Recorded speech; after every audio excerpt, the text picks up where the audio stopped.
Right. Good morning, everybody.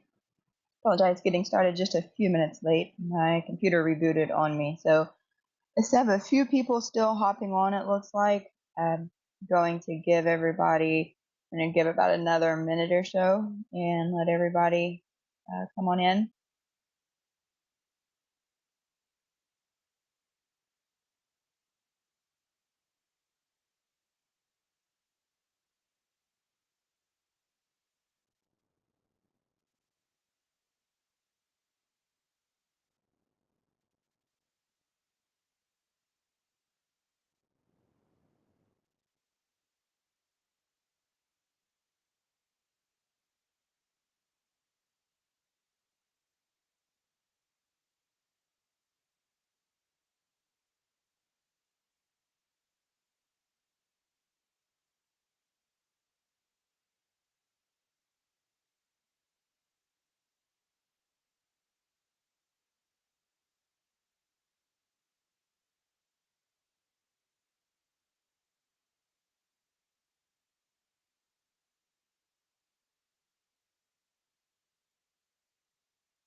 All right. Well, it looks like the attendees list is getting pretty steady. So we will go ahead and get started in just a moment. We'll see, hopefully,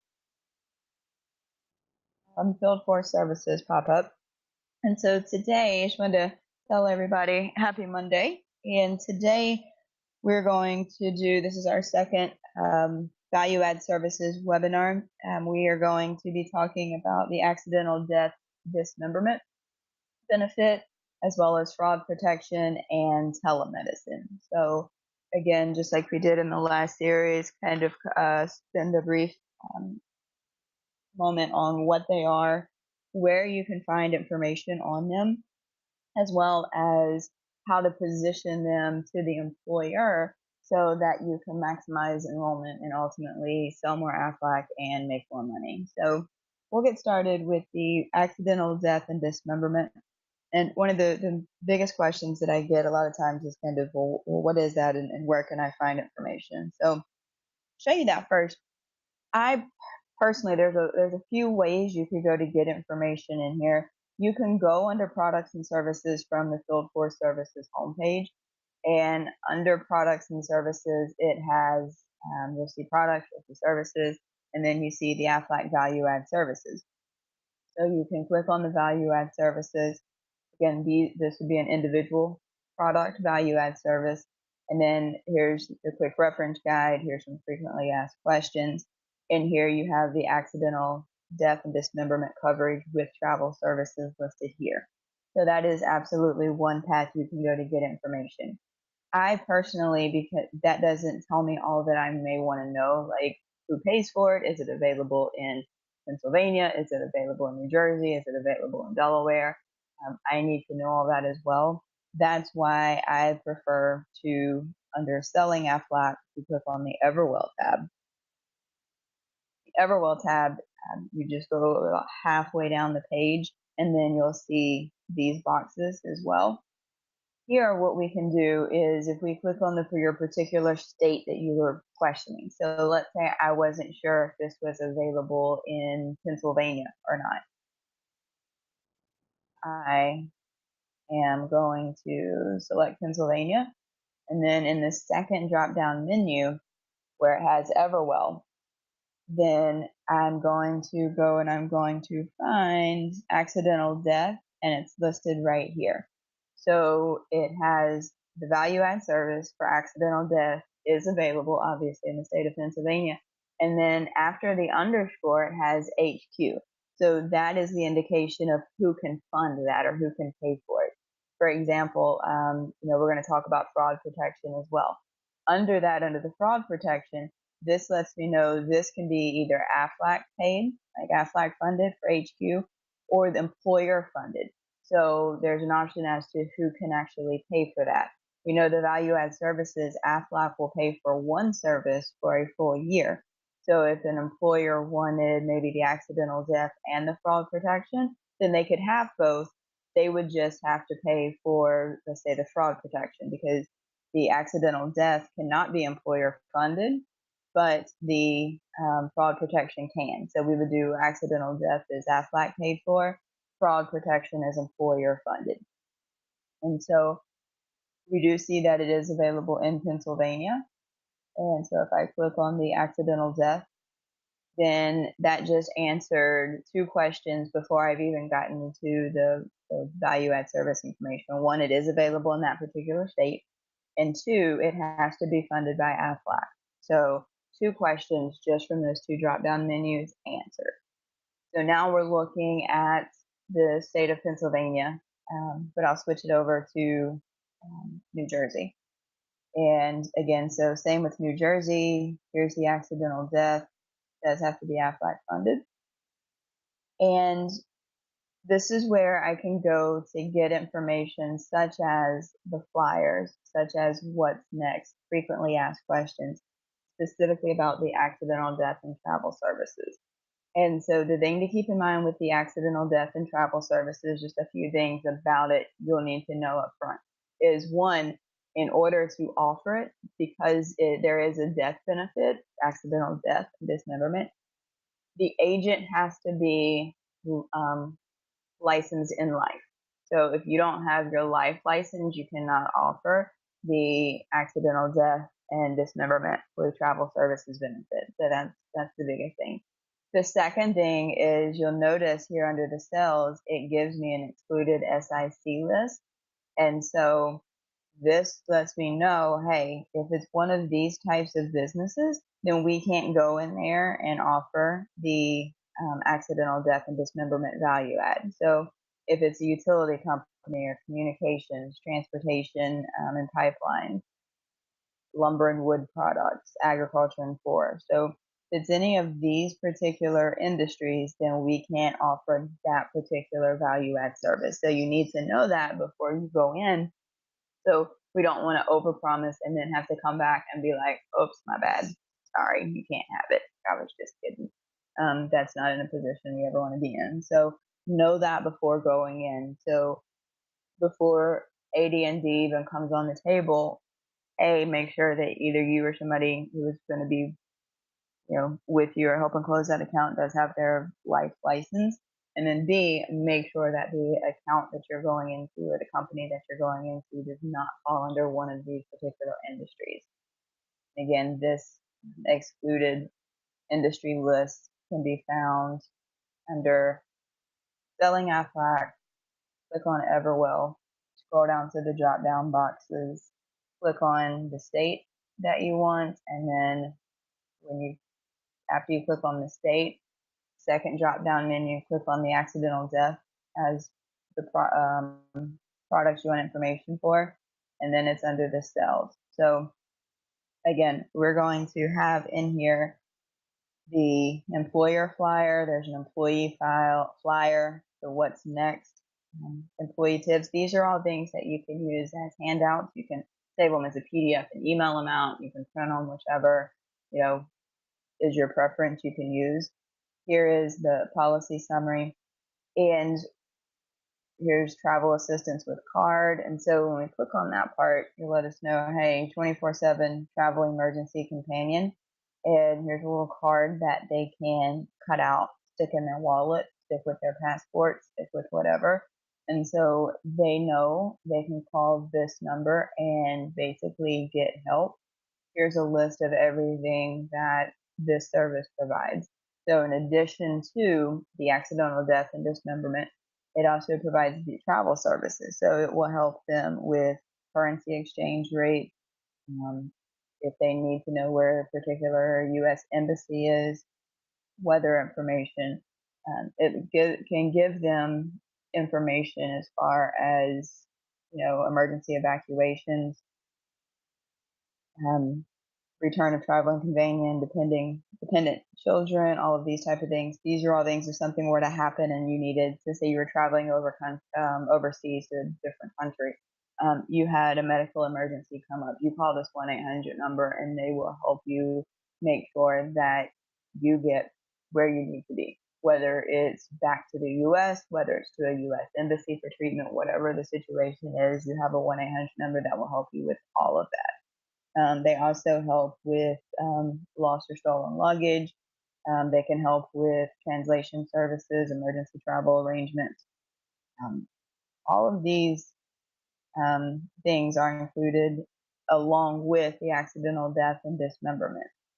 And so basically, it's like having um, I always say I'm a huge fan of American Express when I travel, just because their customer service and their card usually includes all of that. I use it mainly because I know I can call American Express for pretty much anything, and they would help me with that. So for policyholders and employees that may not have like an American Express or are familiar with it, if you are, it's kind of that same. Just again goes hand in hand with the peace of mind of if anything happens, somebody's got your back, and there's somebody that can help you with that entire process. So again, going back under, read more under sales, that's where you can see the travel assistance again with the card. There's some flyers, the policy summary. So when you're looking at it, this policy summary is basically everything you'd want to know. So it does talk about, well, how does the AD&D work? Basically, it's if you accidentally pass away or die, then the benefit is $7,500, and so it's will pay for, again, loss of life, then it obviously, but both hands and feet, speech and hearing, entire sight. Now, if you lose, like one hand or one foot or half of your speech or hearing or sight in one eye, then there's a 50% benefit. If you lose like a thumb and an index finger of the same hand, then there's a 25% benefit type of thing. Beneficiary talks about that 100% paid for Aflac. Here's the exclusions that are listed there. So you have the accidental death and dismemberment part, which is basically a $7,500 benefit. And then it also includes the travel services that we had just talked about. And so when I am looking for, okay, how are we going to position this? How am I going to use this to increase, enrollment conditions, get more money? A few things to look at when we're looking at these policies. One, the first thing that comes to mind when I was going through the AD&D information is the travel services are good. One of the other caveats with the travel services is in order for somebody to use them, you have to be more than 100 miles away. And it is good for international travel. So first thing that came into my mind was a comparison to what I know about our product. If you think about our accident policy, the limitations and exclusion in our accident policy, I'm not sure if you guys are aware, in most states, in most cases, does not cover, does not pay for treatment rendered in a foreign country. It has to be in a US hospital. And so that excludes if something were to happen to somebody and they were away on vacation. And let's say they were in, a foreign country like Spain or somewhere like that. With the travel services, it does not have that exclusion. And so you're talking about the accidental death, right, and dismemberment, and it includes, which will pay if they're in a foreign country, and it has travel services along with that. And so that kind of covers everything that our accident policy does not. Another thing to think about when you're talking about like travel services and the accidental death, to me, that would be huge if I'm going into a business and most of the employees are traveling. And so what I'm talking about is it a trucking company? Is it traveling nurses? Anything where the employees are more often than not more than 100 miles away from home, because that's just another kind of, again, peace of mind, added protection for those. So those are the first things that come into mind when I was looking at it is, okay, so foreign services, which our accident policy won't cover, and 100 miles away. So, people who travel a lot, who are away from home a lot, that's going to be my kind of target market for that. And so when I get into, all right, so how do I position this with the employer? Is things we can do, and that's where it's going to come down to that peace of mind. And if they have employees who are, about to take family vacations or go on trips, then absolutely they're going to be doing a lot of those things at work, and so it's going to impact the productivity of the employees, which ultimately impacts the productivity for their business's bottom line. Another thing I'm going to be looking at, as far as, okay, talking about the employer and positioning it, is that if something were to happen, their employees, were to be away, we want to make sure that we let them know, hey, here's something that kind of has your back. So when we look at, and you can pull up like the employer functionality. Oh, wrong service flyer on there. And go into Delaware. I've been showing New Jersey. And so one of the things you'll notice is when I pull up Delaware, it goes fraud protection, health advocacy, so on and so on. And so the accidental death is not available in Delaware. And so again, this is why I prefer to find the value add services information from the Everwell page, because we'll see here, not available in Delaware. So Delaware peeps, I'm sorry, we don't have it there. But if I go over to New Jersey, it is listed there. And so again, that's the when people ask like, hey, is this available in this state? I don't have all that memorized. You guys know I'm not that, I don't have that kind of memory. I come here, and if it's listed, it's available. If it's not listed, then it's not. It's a pretty good way to gauge whether something's available or not. So we go into what's next with the accidental death and dismemberment. Again, just like with all the other value adds, has to be enrolled via Everwell. No exceptions to that. So there's a card again that we had just saw on the other flyer, where it's a little wallet card where they can call. And other than that, then it gives them information, which their policy number, and then the claims and those type of information. And so they process, they go through and they get the information that type of way. So almost, especially if you're selling or positioning a life product, think of it as just almost like a rider, almost, or an added on with a $7,500 death benefit. And then it does provide the travel services. So it is underwritten or provided through Reliant Standard. Reliant Standard also does our long-term disability, our group term life, we get dental, vision, all of that through Reliant Standard as well. So again, that's where you can go to get information on accidental death and dismemberment travel services. Again, within our particular market, and I'm talking about New Jersey, Delaware, and Maryland, it's only available in New Jersey, but you can check if you do have accounts in neighboring states through the drop-down menus to see if it is available. It does have to be AFLAC funded, so the employer cannot pay for it, the employees cannot pay for it. It is one of the options the account would have to choose for AFLAC to pay for a full year. You do have to be life certified, or I'm sorry, licensed in life in order to sell it. And you want to make sure that you check out the an eligible SIC list before you go into a company and offer it. So, accidental death, dismemberment. Let me check to see if I had any questions pop up before I move on to the other one. Okay, so Hint said that our accident policy covers accidents in other countries as long as it is treated in a hospital. That is true now, depending on, again, the state. That does vary some by state. And also, if they had an older policy that they haven't upgraded, some of our older policies do actually state in the exclusions, limitations and exclusions, that it does not cover services rendered in a foreign country. So you'd have to go and, so if you're talking to a policyholder that's had their policy for 10 years, their policy language may say that, and if they haven't upgraded or changed, they would be left out. So thanks for that clarification for the newer policies. But again, always just double check by state.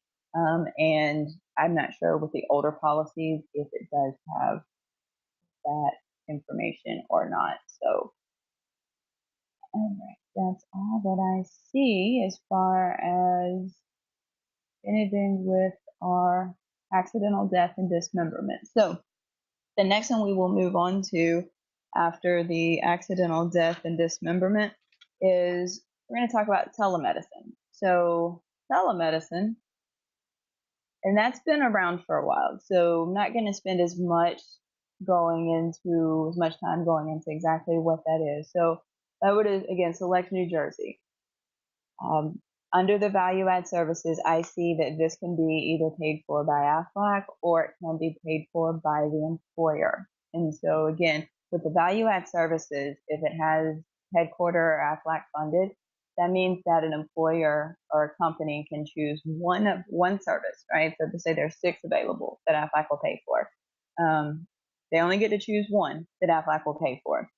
Unless that value add service also has the option for employer funded, then that's the only option that they have. And so what I mean by that is kind of what we had said before. If the employer wanted both legal fitness and telemedicine, as you can see, they're both listed here.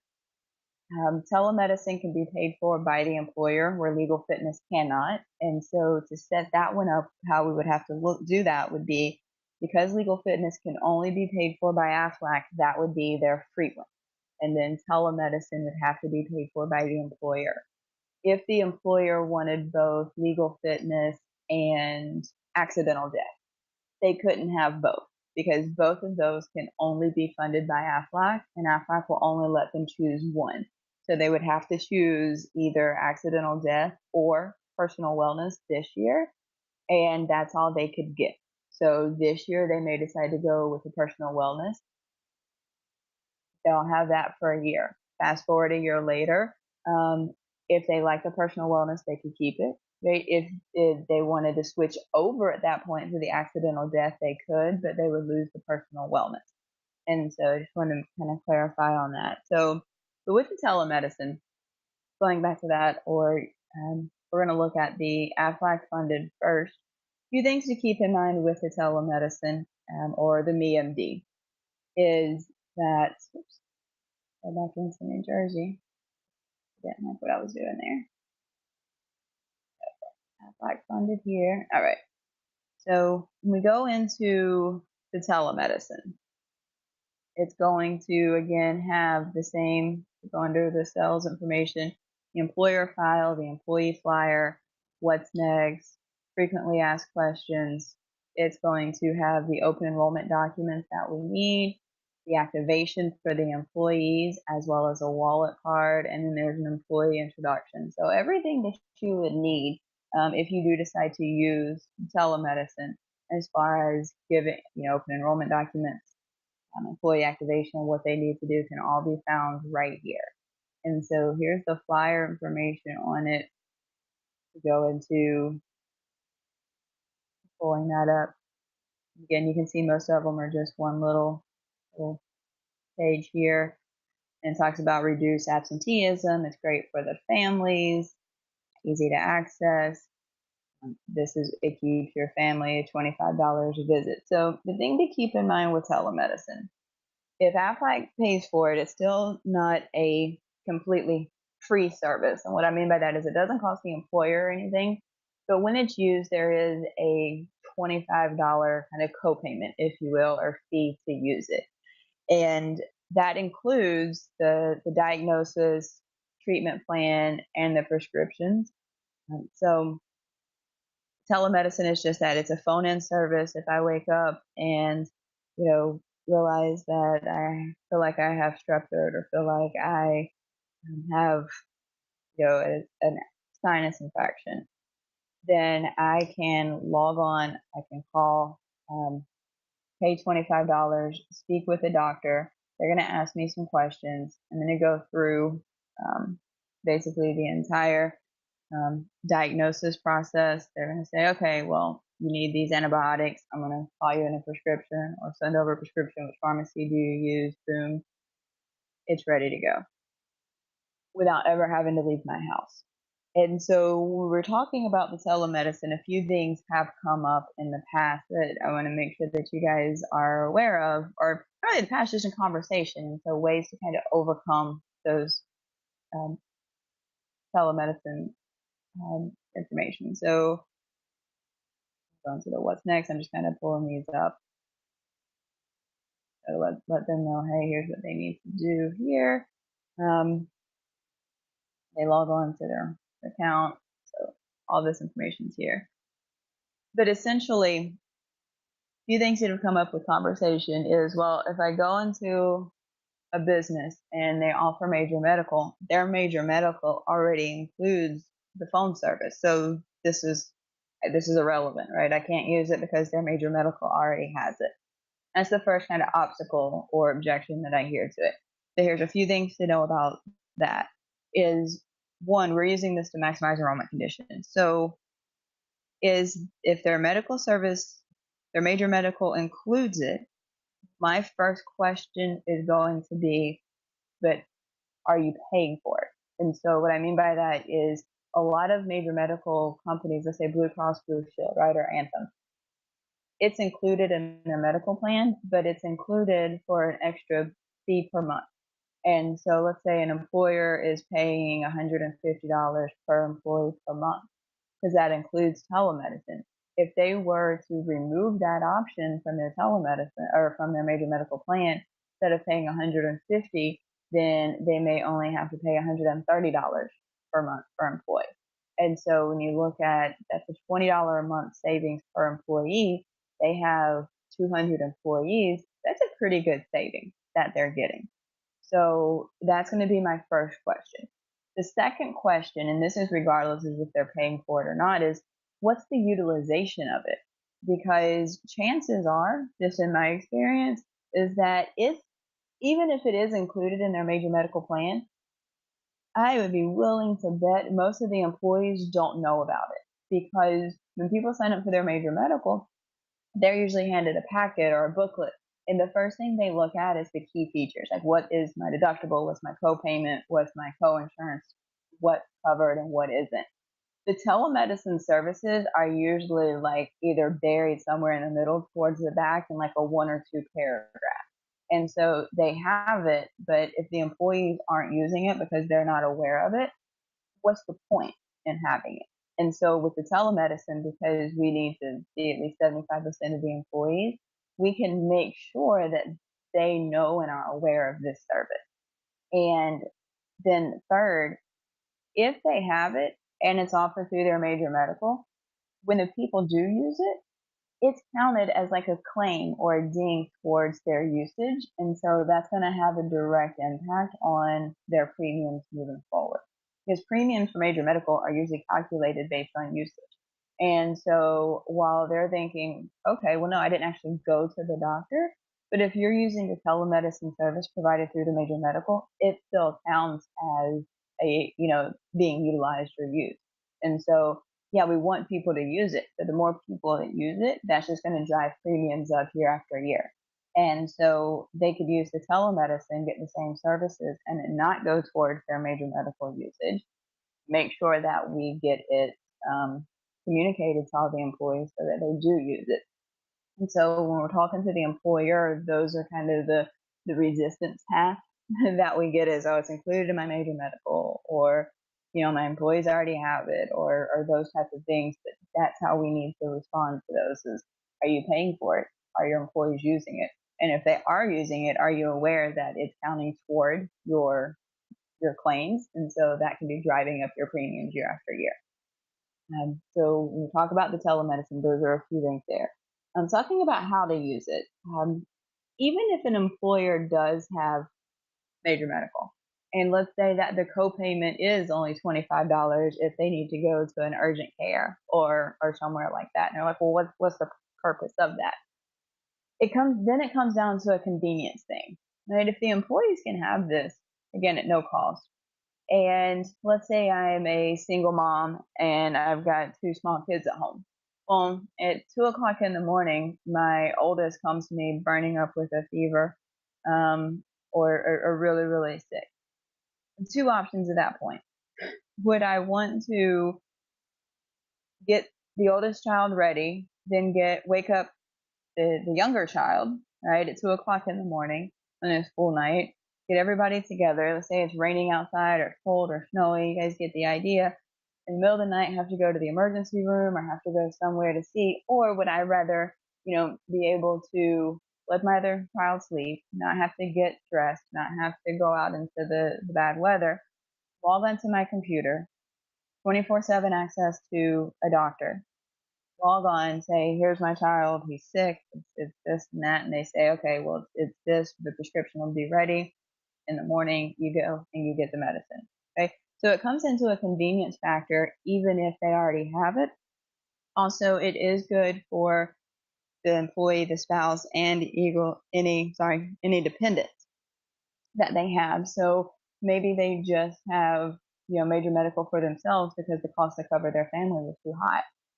Well, here at least they can cover their entire family just for things like routine, like doctor's visits and those types of things for their sicknesses. So just because they have major medical already, or, oh, well, they have major medical and it includes telemedicine, does not mean this is not going to bring value to the employer and the employees. So don't let that, sway you from it, because we can still save the employer money.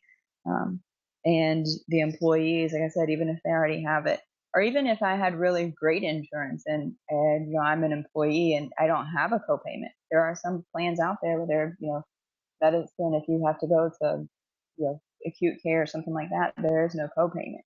Sometimes for some of those employees, like I know for me, it would be worth it to pay $25 for the convenience of not having to actually go, especially when you take into consideration single mom.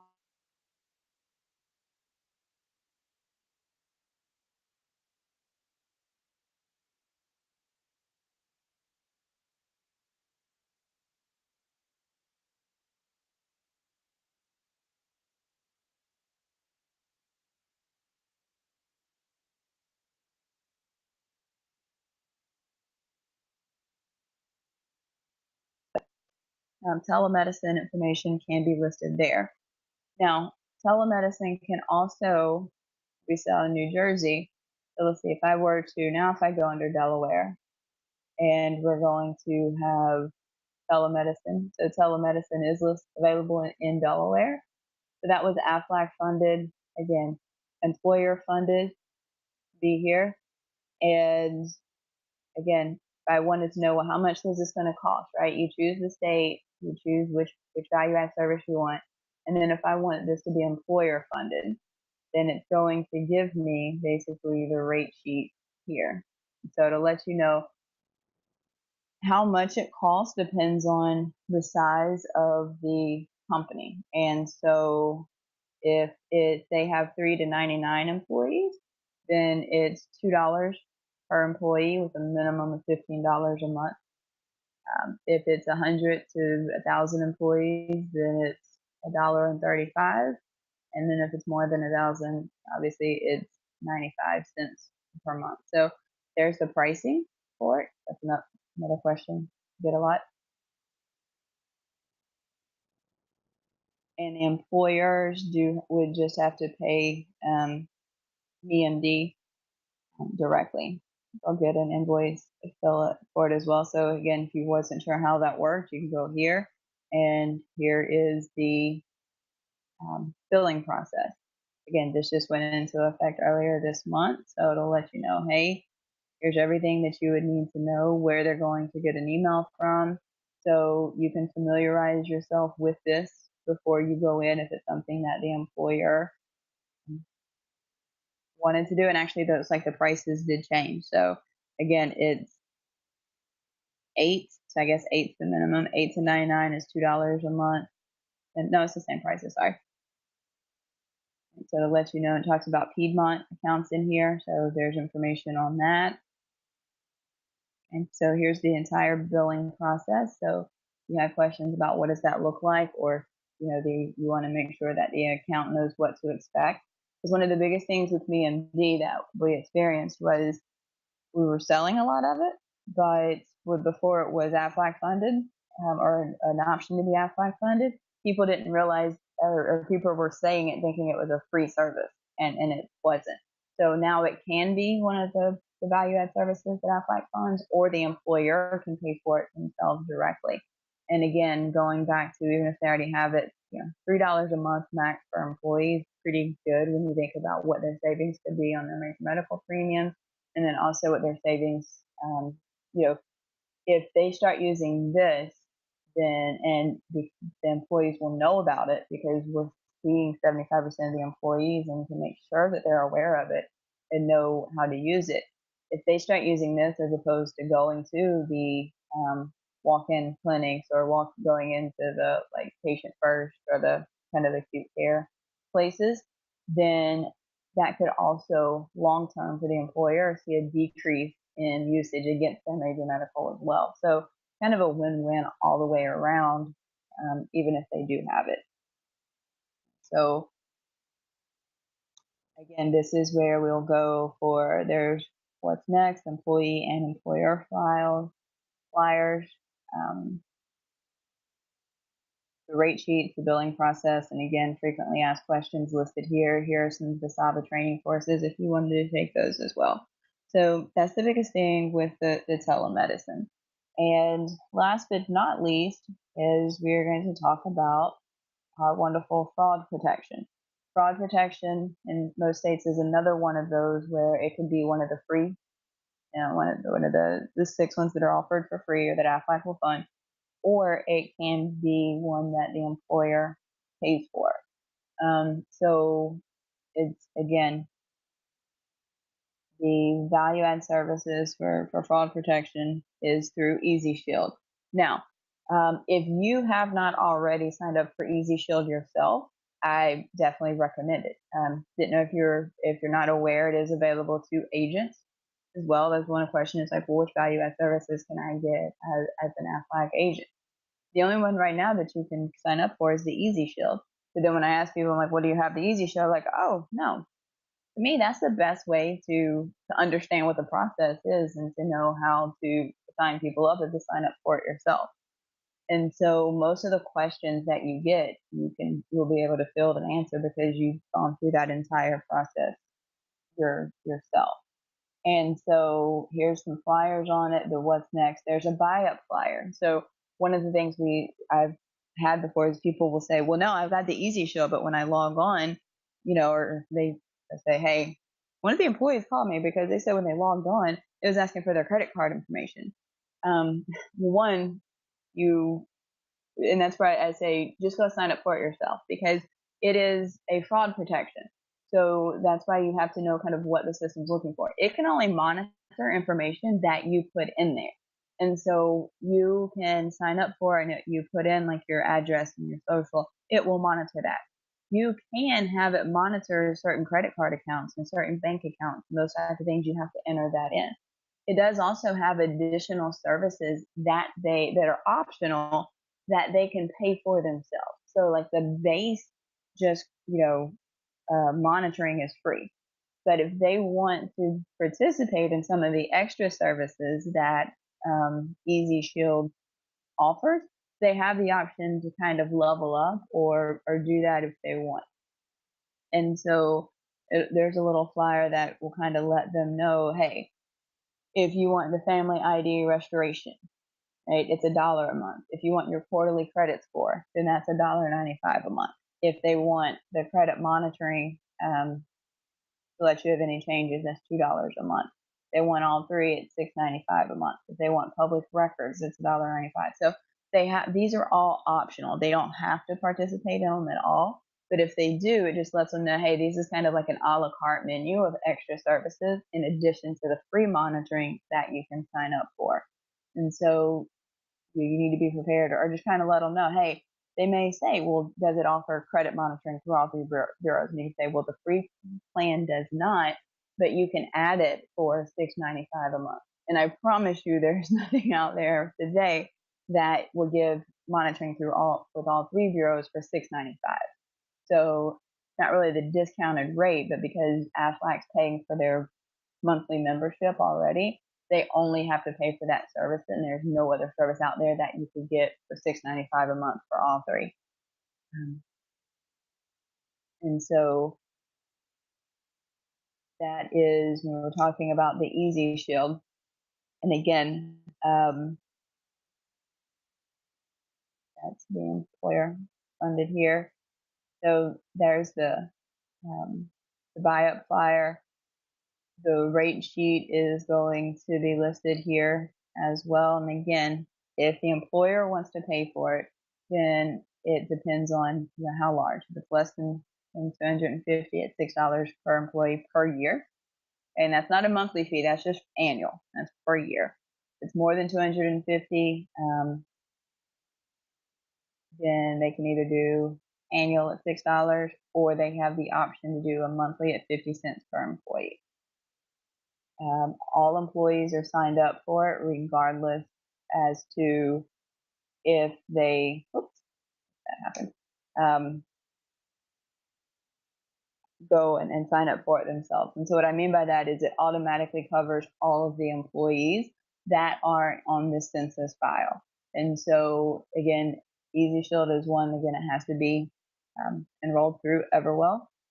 And so what's going to happen is everybody that's listed in Everwell for that account will automatically be signed up for the Easy Shield, regardless as to if they say they want it or not.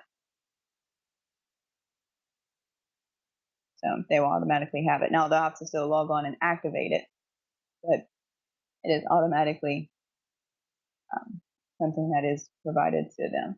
And so there's the billing process, here's the rate sheet, there's the buy-up flyer, and again, information. So to let them know, hey, there you go. Now, it cannot be employer funded in all states. And so that's one of the things you need to make sure that you check with each state on. So if it's employer funded, then that's where we can go to get information on that. So that's the thing to keep in mind. So when I'm talking about how to position the fraud protection to the employer for, to maximize the enrollment condition, that's a pretty straightforward one. Is, everybody now is at risk for identity theft. You've seen it in the news, the big Equifax data breach, all those types of things. So it's a pretty hot topic right now. You don't really necessarily even have to explain why people need it. But when I'm talking to the employer, my biggest thing is going to be, we already know everybody's at risk. If something like that were to happen, where exactly do you think your employer, where do you think your employees are going to be dealing with that? Right? It's going to do one thing. They're either going to have to take off work to deal with it, which is going to impact their business, or they're going to be doing it while they're at work, right? While they're supposed to be working. So that's also going to have a direct impact on their business. So, and that's where you get into the, it has on the employer flyer, it talks about, how long it takes for employees. If somebody does steal your identity, how long it takes, how many phone calls, all those types of things. So if we can help and make that process as easy as possible, helps people get back to their daily routine and refocus on work and those types of things. So yeah, so 25 hours is the average time spent to resolve identity theft. And that 25 hours is basically going to, the 99% of the employees come directly out of, their work time. And they know that. So kind of lets them know, hey, this is all that's going to be covered. So it helps secure, monitor, and restore. And the restoration is a great thing on this. So, hey, that's what's covered. So to help your employees get that resolved a little bit quicker, so they get back to work quicker and less impact on their day-to-day business operations. Also, it goes back into, goes into all the different pain points, attracting key employees, retaining the employees that they have. These are all things that give them a more, holistic, comprehensive, insert your favorite adjective there, the benefit package. And so it's one of those things where it's a great service to keep the employees happy, make them feel valued, improve that morale. That ultimately is going to help them recruit the better benefit package they have. It's going to help them recruit a higher caliber candidate. They want to grow their business. If they have to replace employees, hopefully they won't have to replace too many employees because it'll keep those good employees from leaving if they do have a good benefit package in place. So those are, in essence, the 3 value adds. Hopefully we talked about and you got something out of how to have or talk about our position to both the employer. Employees pretty usually easier sell because it's automatically they're covered under it. So don't have to focus as much on that, more so on how to position the value adds to the employer. Because again, with all of them, yeah, we talk about all the great things it does, but for us it gets us 75%, not really participation, but they just have to agree that we at least offer this to 75% of the employees. And so that's going to maximize the number of employees that we do get to see. Let me do one more check to see if there were any other questions that had come through.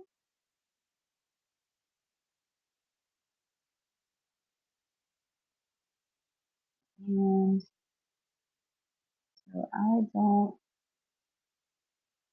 see any that have come through. Okay, so I'm going to leave it open for just another minute or so for any type of questions. Again, you have to use the chat feature. You can use chat or the Q&A, and be more than happy to get those answered. However, okay, so here's one. If we conduct after-tax mid-year enrollment, and we offer the value-add service. So with all the value-add services, it is highly recommended that you can. It is highly recommended that you don't do mid-year because you can't do a 6-month value-add service and then in 6 months align it with everything else. That's not how the value-add services work. So the value-add services will always be off-cycle. If you go under, that was a good question, Maziad and Barb, if you go under, let's say, well, there's Maryland. Maryland doesn't have, unfortunately, a lot of value-add services. So, but I'll show you. So under Maryland, if we go into, let's say, the telemedicine, okay, under the read more. If I go under the FAQs, because then I'm showing you where I'm going to get that, it will actually talk about the open enrollment. So that's about Easy Shield.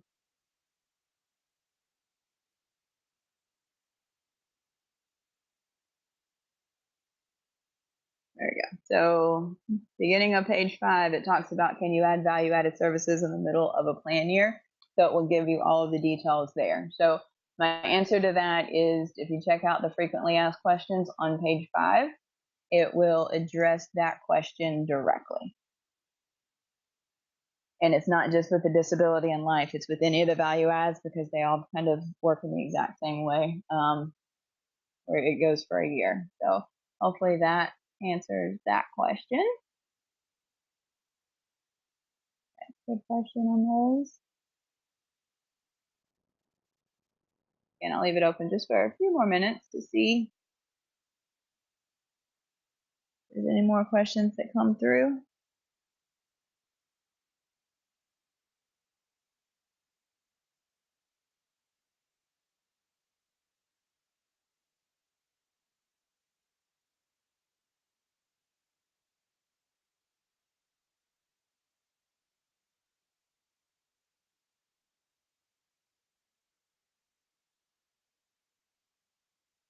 I think that is it. So again, I'm gonna leave it open just for another minute or so, but everybody else is on. I hope you have a wonderful week. Hope you found this to be somewhat informative. Make sure that you position it to maximize those enrollment conditions, maximize how we partner and position it with our Aflac products. Have a wonderful, wonderful Monday and the rest of the week, and I will see you guys shortly. Thanks for hopping on.